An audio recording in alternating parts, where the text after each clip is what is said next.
Future Commerce is brought to you by Octane AI. Let me ask you a question. Do you want to leverage more customer data and increase your revenue at your brand? The answer should be yes and yes. And with Octane AI, every Shopify and Shopify Plus merchant can do just that. Learn about your customers and collect buyer profile data with engaging quizzes and create personalized campaigns and flows using Facebook Messenger and SMS. Octane AI has plans for any sized business, and Future Commerce listeners get 10% off your first 6 months. So go sign up right now at octaneai.com/future. That's octaneai.com/future. This episode of Future Commerce is brought to you by Wix. That's right, Wix. The industry-leading content management platform is now also an industry-leading e-commerce platform with advanced online storefront features and over 700,000 active stores already selling worldwide. Find out if Wix is right for you by going to wix.com/e-commerce today. That's Wix, wix.com/e-commerce, or listen to the middle of the show to find out more about how they can transform your business. Future Commerce is brought to you by Blue Shift. 77% of consumers make brand choices based on personalized experiences. Here's my question. Are they choosing you? Well, Blue Shift allows e-commerce companies to move from batch and blast and one-size-fits-all experiences to something much more custom. You can find out more today about what Blue Shift does for your brand at blueshift.com/futurecommerce. That's blueshift.com/futurecommerce. Hello, and welcome to Future Commerce, the podcast about next generation commerce. I'm Brian. I'm Phillip. Today we have with us someone who should need no introduction, but I shall introduce him anyway. Ben Parr from Octane. Welcome to the show. I have a question for you, Ben. Is it harder to balance your checking account these days with all of those, with all that sweet money, VC dollars in it? Go. You mean how much more stress do you get when there are higher expectations and more people and you have more responsibility to make sure that you are securing your livelihoods? That's exactly what I meant. That's what I meant. I see zero of those extra dollars in the bank account, in my bank account, and they all go to awesome team members who do lots of things. And then every week I'm like, oh, there's someone new and awesome. What is happening? It's funny because in the pre-show we were talking about this Shopify launch event that you're sending your team to that you don't get to go to, and I was like, that's apt because your new thing is zero party. So zero party for Ben. He's raising the roof. No parties. Wait till you see when we have the actual zero party.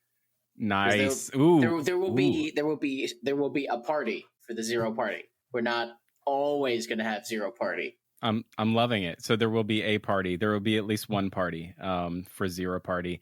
Gosh, you guys have grown up so much in the last year. You know, I was tuning into Clubhouse in the in between times because we can't say before times. I don't know.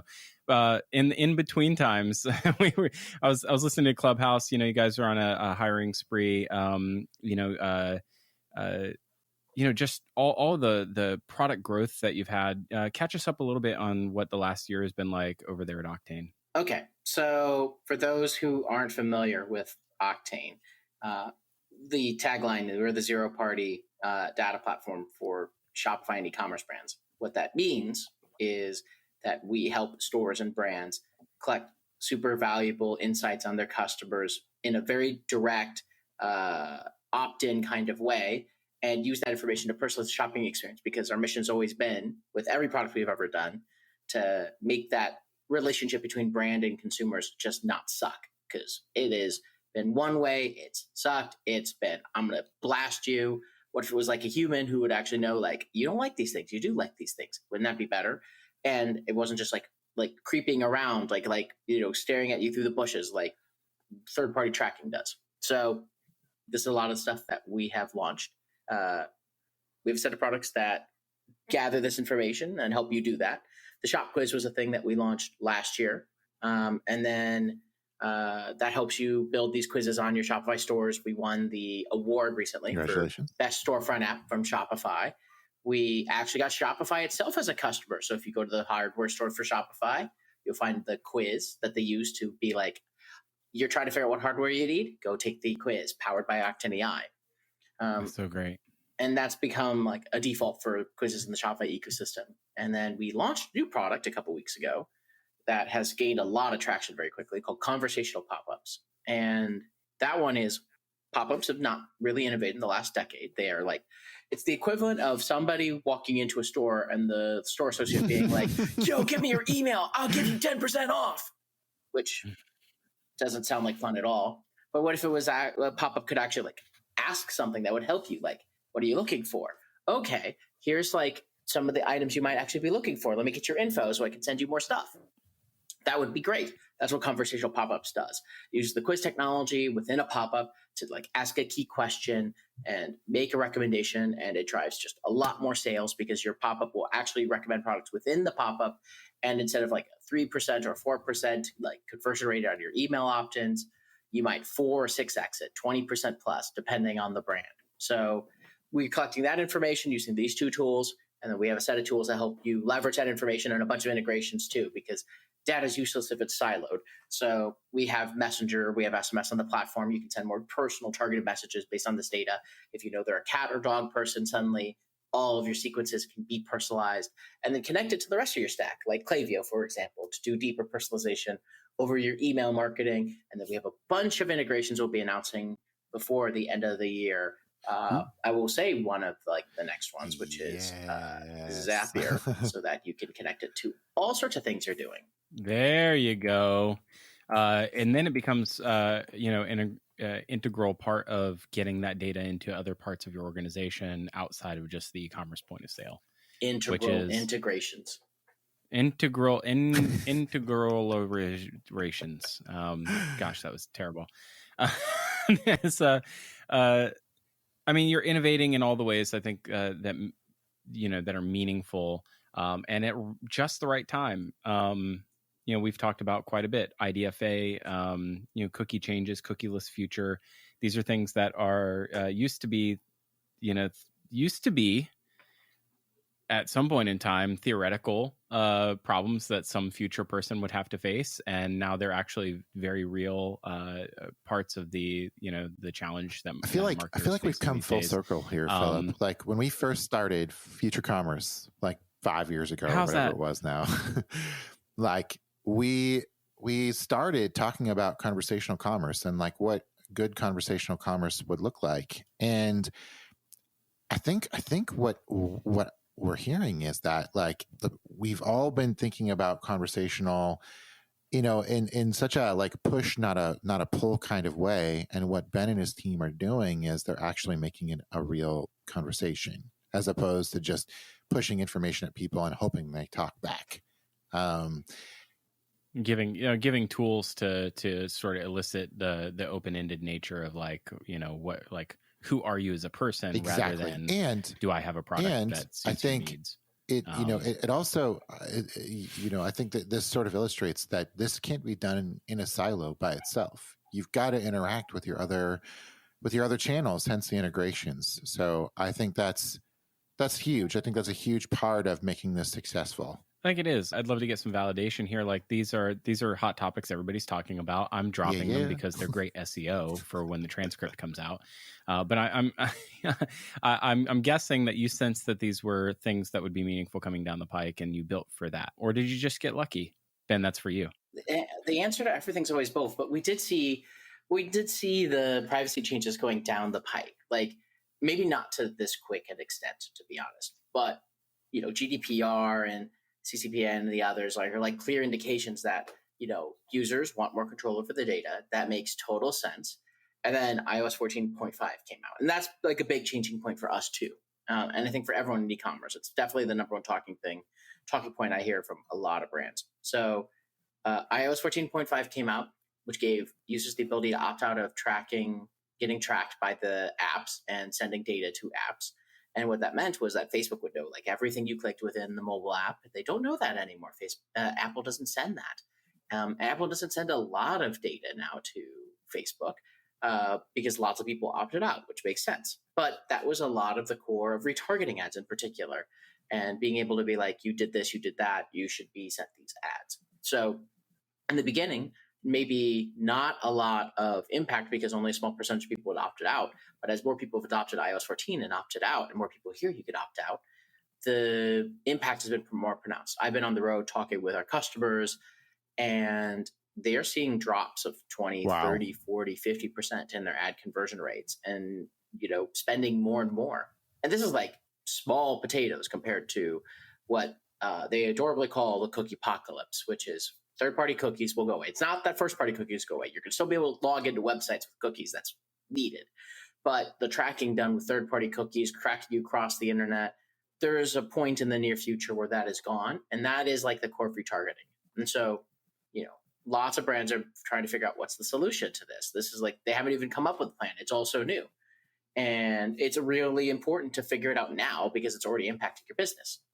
And there's a couple of pieces to it, but the biggest answer is collect your own data. Stop renting the relationship that you have with your customer from Facebook and Google and other platforms, and collect data and build your own data profile, your own buyer profile of your customer, and leverage that and get contact info higher up in the funnel. So instead of having to pay for more retargeting ads, renting the relationship, you could actually be sending emails, text messages of any kind with like the contact information and the explicit opt-in you've already collected. And, Octane AI is entirely built around collecting data and getting more explicit opt-ins and leveraging that data for better conversion rates and better personalization. And so we are really a centerpiece of the solution for e-commerce brands who this problem, while also making for a better experience for their end customers. So instead of with a conversational pop-up, I could find out what you're looking for, like you're looking for supplements or tablets, whatever it is. And the first email you get from me is not going to be like, hi, welcome to brand. It could be like, I know that you're interested in this kind of thing. I have some special recommendations based on the thing I already know about you. Suddenly, your email conversion rates go up and your customer is happier and they're less likely to drop off because you actually learn something about them and can leverage that. And that's like the whole point of like what we've been building over the last year. Yeah. So not only can you improve, your conversion rate on site and, and track it, be able to tie it back pretty directly to the conversational pop-up, but you're actually providing additional information for other channels down the road to help improve their conversion rates as well.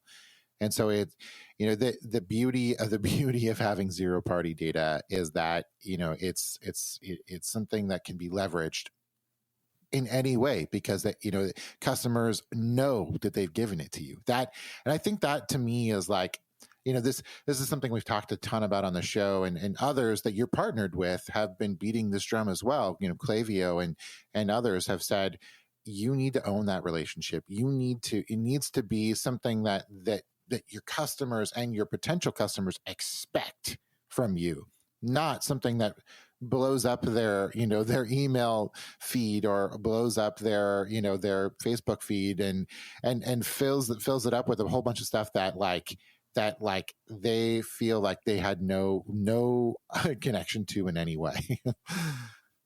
Exactly. Yep.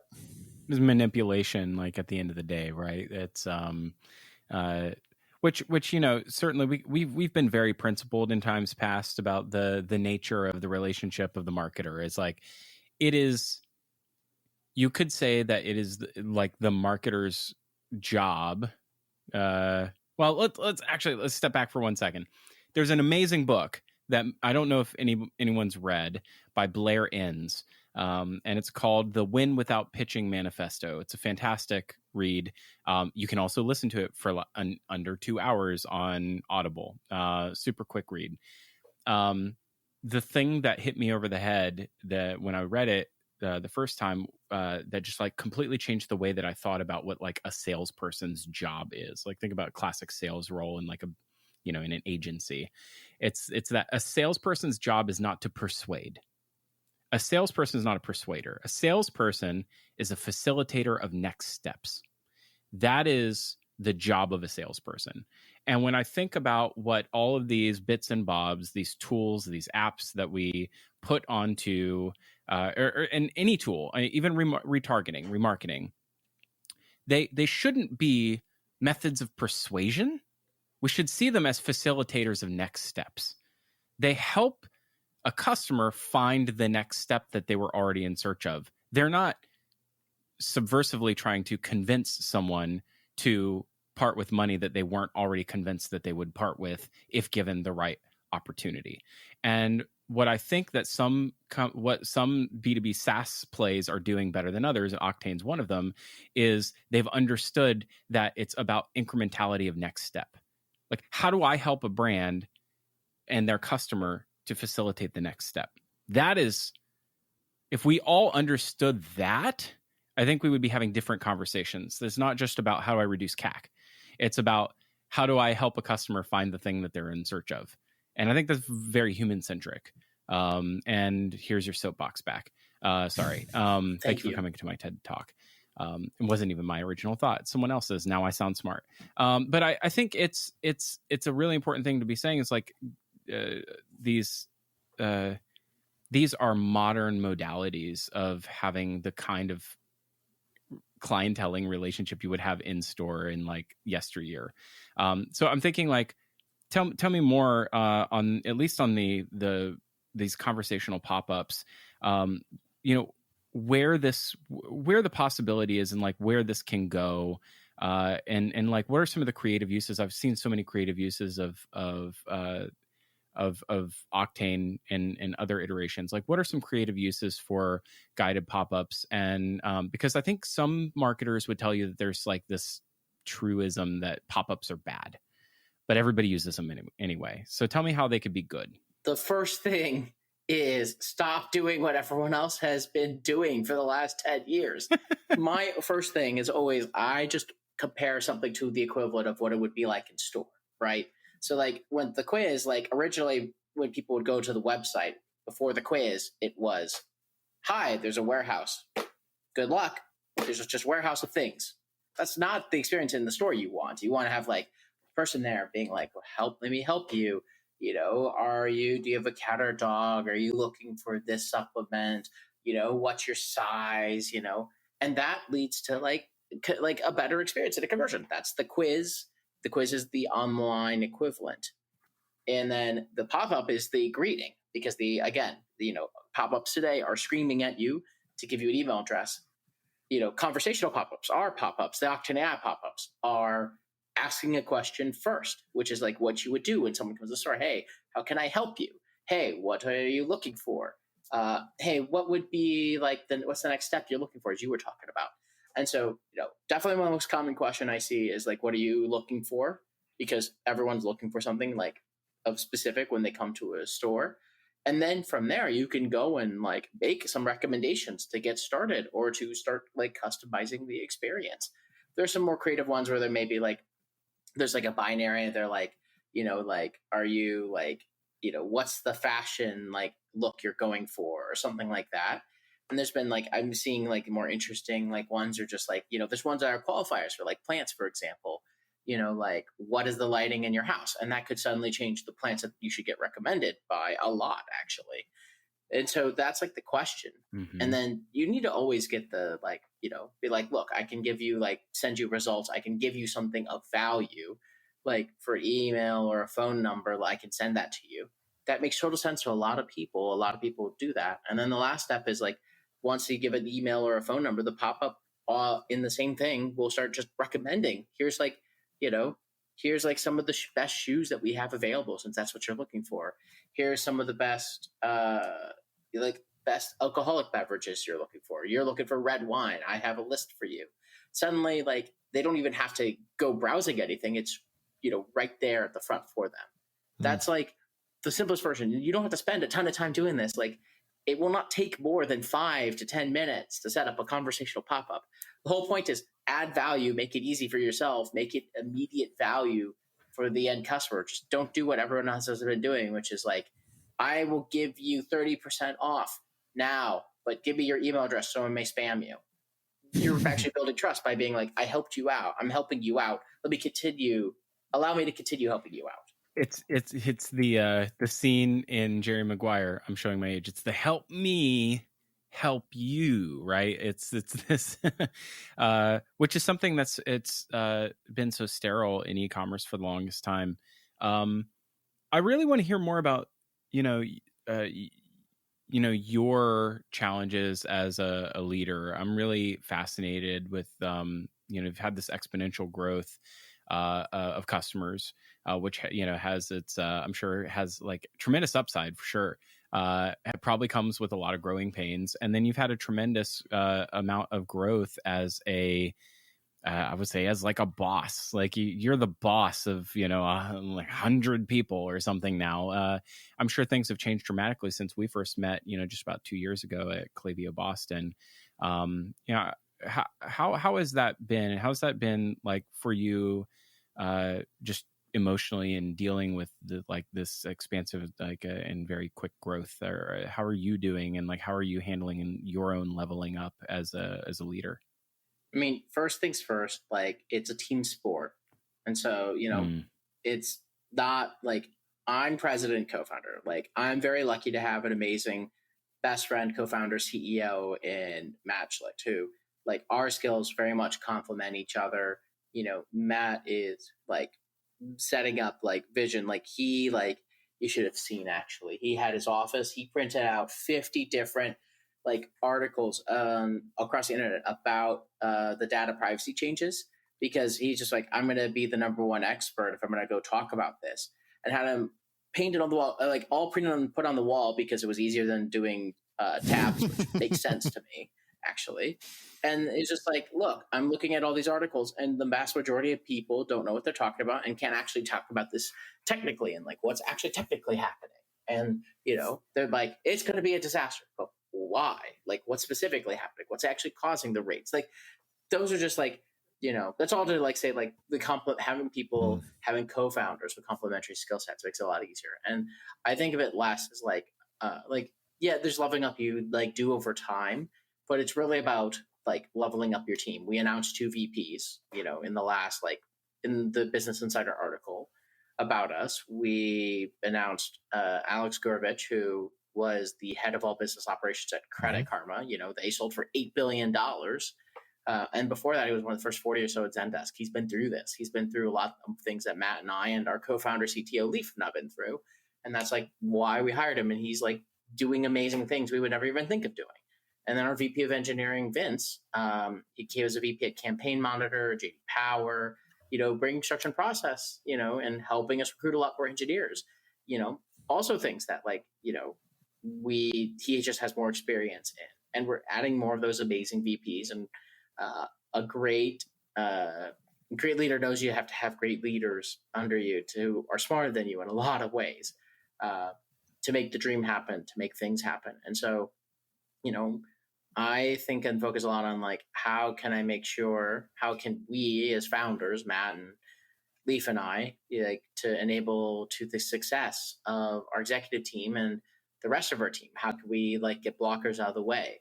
And then what are the things that we can work on that are going to have the highest impact, right? Because, depending on the stage, it might be fundraising, it might be evangelism, it might be content, it might be something completely out of left field, it might be a fire, it might be recruiting. We are very adaptable when we think about what's the thing that the business or the thing needs the most, and we focus on that, and I focus on that.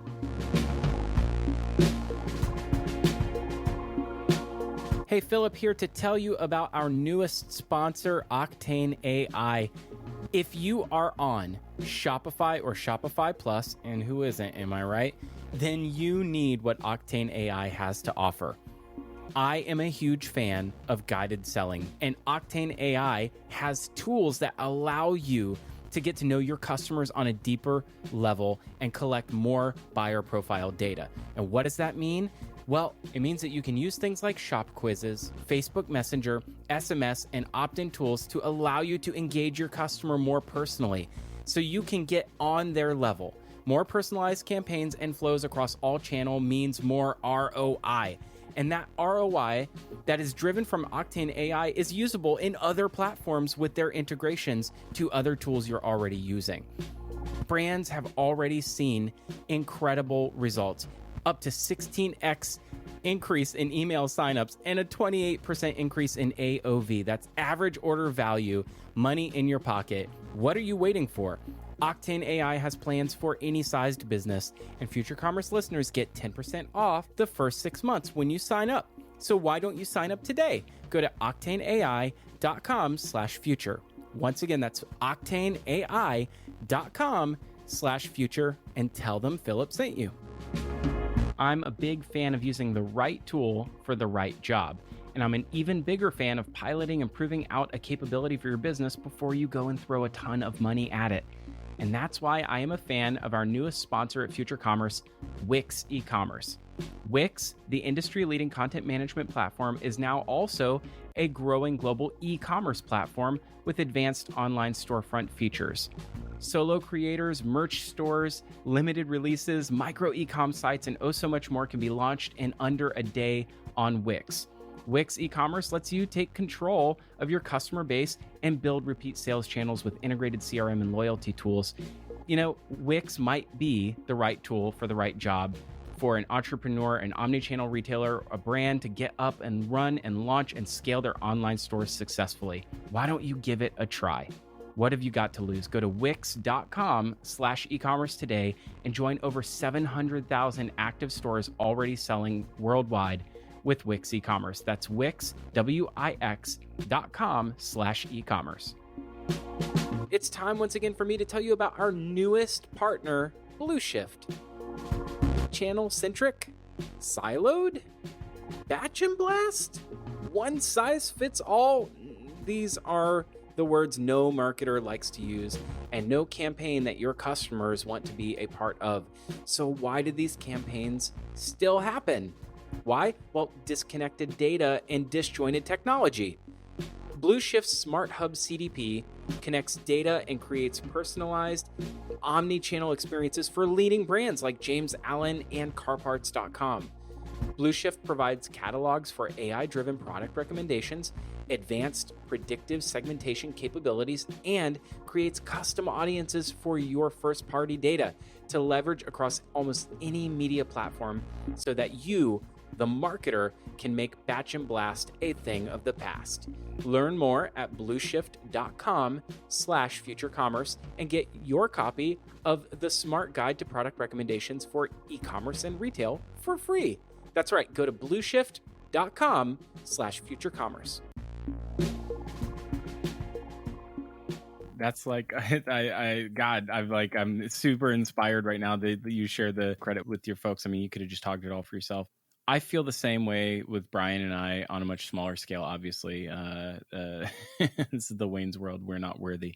I wouldn't want to do this with anyone else. And I think it's hard to find that kind of partnership where there's implicit trust and like such an amazing sense of a fitness of your and compatibility of your skills, where one of you tackles and augments the other. Tackles the other? No, tackles overcomes the shortcomings of the other. Yeah, that happens, right? Give him a concussion. It happens. Brian and I get along most days, except for when you bring up Dave Matthews Band, and then Brian becomes Brian becomes very unreasonable and kind of a jerk because he doesn't like Dave Matthews Band. Yeah, Brian's a strange man. I don't know. I don't get it. He doesn't like anything. It's not true. Do you like that? Russian literature from the 1700s. Mika, give me a name. Mika's great. Been trending around TikTok recently, but that's I don't know. Brian. If there was a TikTok for boomers, Brian would be on that. I don't like probably boomer stuff. Okay, fine. Led Zeppelin? No. Paul McCartney? Oh, now there you go. Maybe. Frank Sinatra?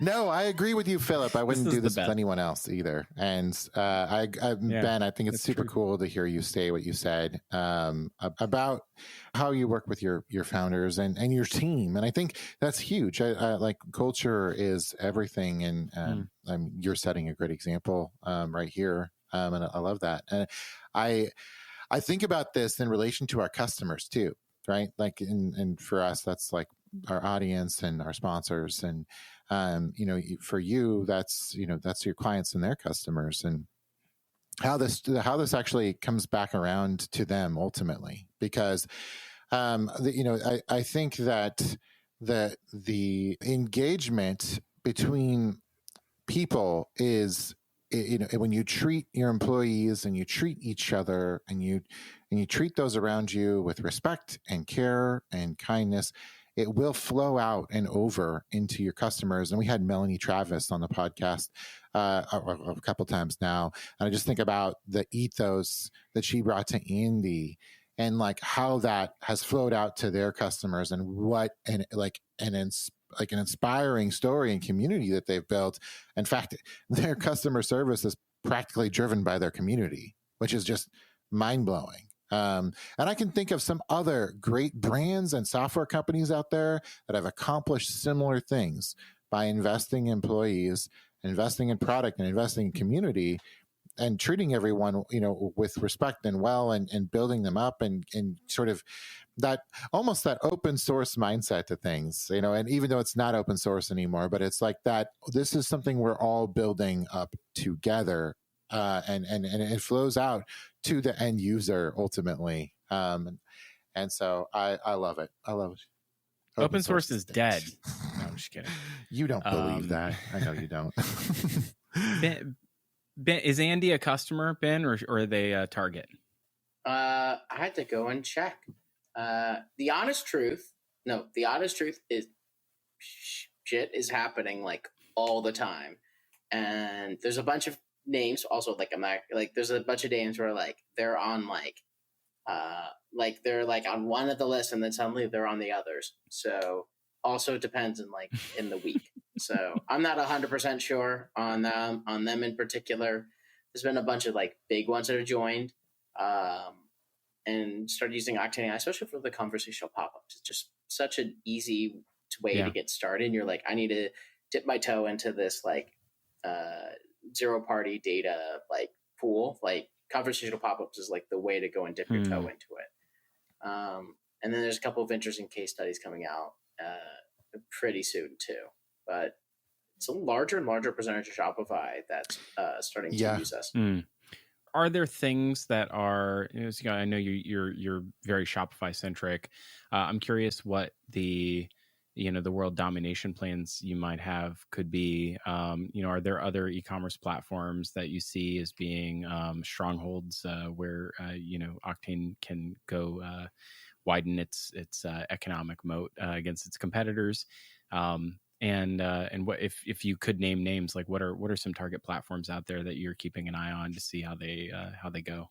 I feel like other platforms is table stakes, especially in your business, right? Yeah. Every SaaS e-commerce company, from Klaviyo to Recharge, our friends over at like Shogun and others, you expand platforms. We have customers coming and prospects coming from other platforms. Exactly the timing and which platforms first, I'm not sure. But there's a lot of them, but there's some obvious companies and names. There's your big commerces and all that sort of thing. But I think there's just so much also opportunity in Shopify that we want to make sure that we believe in making sure that we've built the best thing possible before moving on to something else. So we'll see on that front. I think more about the long-term vision, and can't share everything, but with this, it's interesting because Octane AI has now collected, I have to go check the latest number, but it's many millions of data points for our customers. And very structured data, very unique data, like skin tone preferences and allergies and things like that are really critical to your shopping experience.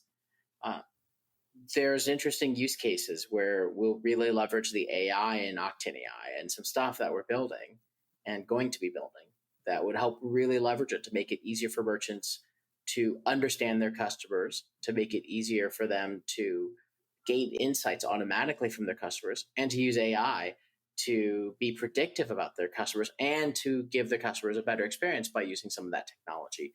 Because the center of great AI is collecting data and having great data sets. And we happen to have an incredible data set, which is step one. And there's some super, super cool things. And that's also still tip of iceberg of some of the other things that we want to do over the next couple of years. But that's just one thing I'll hint at in terms of like some of the super interesting products we'll be doing in the near future. Do you feel like you're going to be incorporating data that could be associated with a given attribute to help assist companies in the usage of that attribute? For instance, like if you're, if someone finds out that someone's eye color is, green or whatever, there's a lot of implications to having the eye color green that might be interesting if they're buying, a shirt and a top and they want it to match their eyes like that. There's a whole bunch of implications around like complementary colors or whatever it is. Are you going to be bringing in like that kind of data? Like what kind of insights are you talking about specifically? I mean, that's like a piece, like depends on the brand and what they're collecting, right? A lot, like there's certain questions that every brand of a category asks. Fashion brands ask about size, ask about shape, ask about fit, ask about colors. Beauty brands ask about skin tone, ask about experience level, ask about allergies, food, allergies, taste, all sorts of preferences, but they're consistent across a lot. So there's interesting things. And yes, there's correlations that you can go and build both with like, there's some that are just obvious, but also there's correlation you can build using artificial intelligence. Like we will probably be able to tell you, like, someone takes a quiz, like what the likely LTV of that customer is, as like an example, just because of like, there's like so much interesting with that data. You can go in and do that and match that. And again, like that's like, there's so much stuff that we are thinking about. And I'm trying to balance between like, here's like the entire farm, but also like I want our customers and prospective customers to know like there's some super crazy innovative things that we're going and building. And like, if you are imagining it, it's probably something that we have imagined or are actively building. Plus a couple that you probably will not imagine. But I couldn't possibly I'm imagine. imagining a lot right now. Yeah, I mean, I'm imagining Brian buying, Feel free to say 10, keep on saying them. I will say nothing to confirm or his deny. his mind is a steel trap, Brian. Can't be convinced. Otherwise, he's sliding out of frame.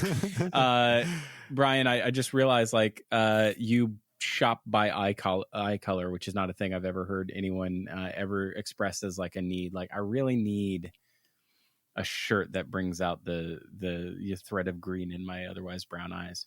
Oh, that I do that. I know.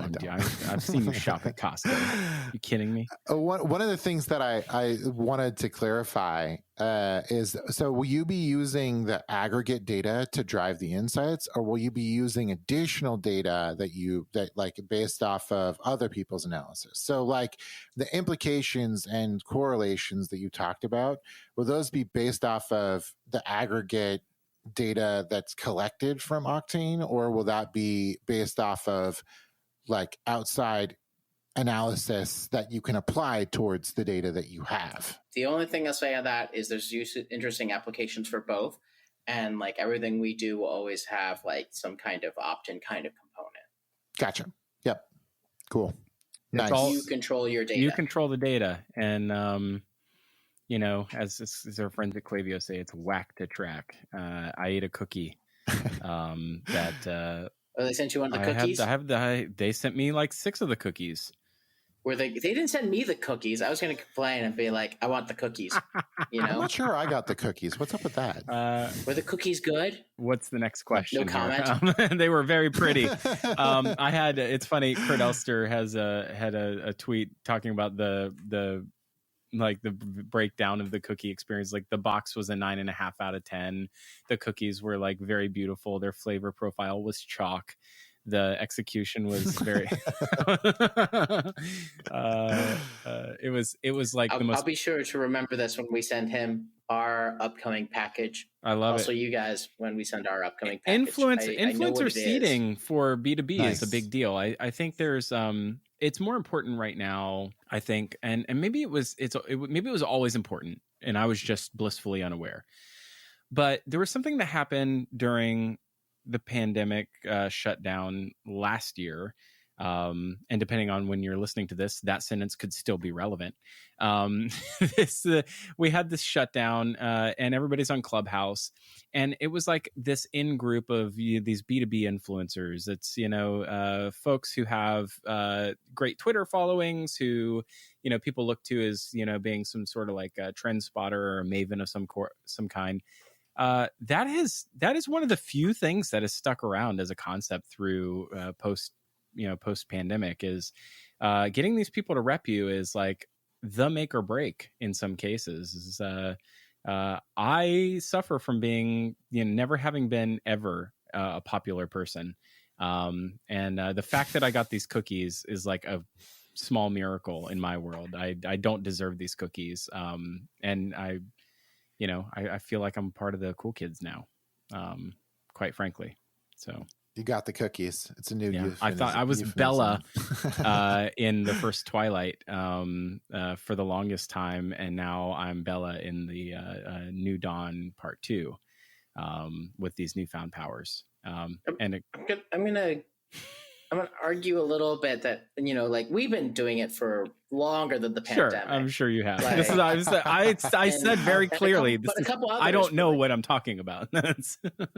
Also, complete aside, there's a place like outside my office, and they were part of like the campaign in LA for Ted Lasso, where you would pay $1 for any of the coffee you would have, and they'd give you Ted Lasso biscuits if you've ever seen Ted Lasso. Yes. And they were delicious. They were so good. Like, they lived up to the hype. I wanted more of them, and now I had to figure out how to get them. Well, I mean, you have to have. I feel like offering the cookies to your customers at the end of the quiz, that could be a good way to go. A good and very expensive way to go, for sure.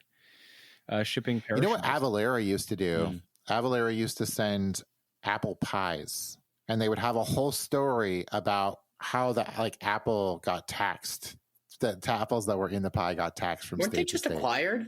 No, they're public. Avalara, no, they're public. Yeah, they're public. Not Avalara. TaxJar was acquired. TaxJar got acquired. See, everyone's getting acquired. Can't even track. No, you can't keep track of it. It's a lot of M&A, a whole lot. It's what a time to be alive. It's kind of amazing. I'm curious. This has just been, first of all, thank you for coming on the show. It took us only, I think, 7 tries to get this to happen, and here we are. I've had a lot of fun. What are some of the things that we should be asking? I mean, we're talking about sort of a point in time for Octane.